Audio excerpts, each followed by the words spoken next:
Okay, now it's the next day, and as you can see, it has risen up quite a bit. I had already done this to show you how sticky it is, and then remembered I had forgotten to bring in the flour, which I will now need to flour the surface that I'm going to work on. So I'll put some flour on the work surface, and I'll put some flour in here to kind of make it easier to work with.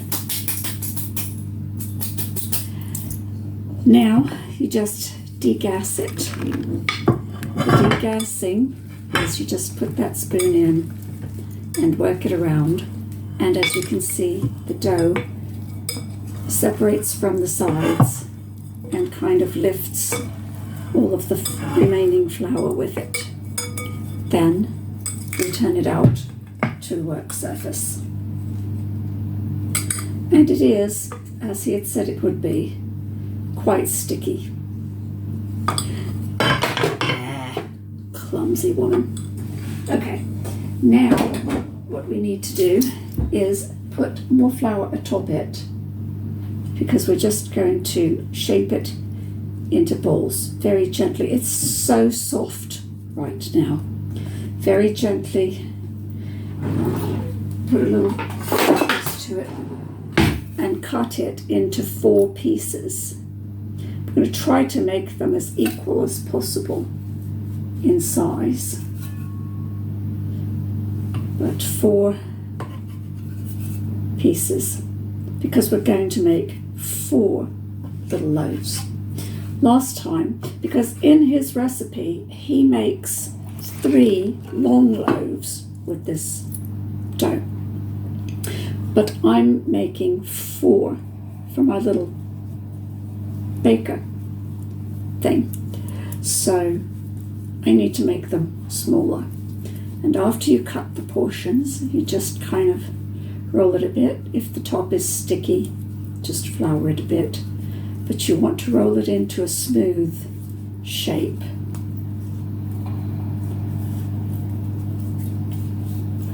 And then you want to roll it into a little bit of long roll. So each one of these shapes, you do the same thing. There's not a lot of work to be done. All you're doing is shaping them into a little roll to go into the oven. So you just need just enough flour to make that happen. He said that this is a very forgiving recipe, and it certainly does seem to be, because I can do it. So, I mean, this is the first bread baking I've ever really done, because I can't do the kneading now. And when I was young and working lots, I was working a lot, I didn't have the time to bake bread by hand. Now I'm retired, I have the time, but I don't have the strength for kneading. Now what we're going to do is put the loaves in this interesting little thing. It's a silicone loaf shaper, but it's also got little holes in it so that the crust crisps all the way around. So I'm just putting them into these little spaces.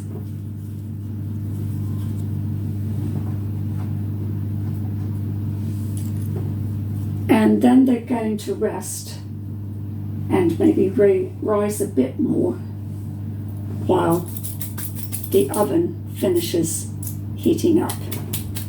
So I will pause it for a bit.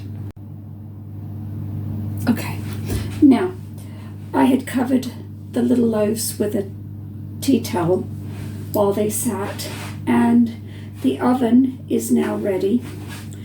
I preheated it, and now I'm going to take the loaves to the oven, which, thanks to my adapted kitchen, is quite easy for me to do.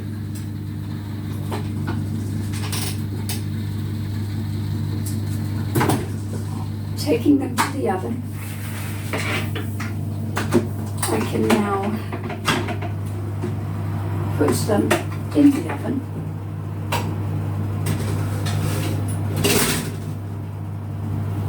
And I turn it down to, he says 450 Fahrenheit. We want 230 in Celsius. So now they need to bake for 25 minutes. You hung up on. Okay. Now they need to bake for 25 minutes. Yeah, some days are like this. We'll be back. Okay, the bread has finished baking and it smells so beautiful. So it's going to be very nice to take out of the oven. I love these little features that they put into my kitchen when they adapted it for my wheelchair. It's just so handy to have these little things that enable me to do these little things. Put it here on the trivet while I close that and turn that off. And as you can see, did it again? I actually can drive around this place. As you can see, the loaves are quite nice. They're really beautiful, and you should smell it. The bread is gorgeous, and it is just that easy to make. So now it has to cool, obviously, and then I can put it in a container to stay fresh for a few days. That is how we bake this bread. It's so easy and you will love it.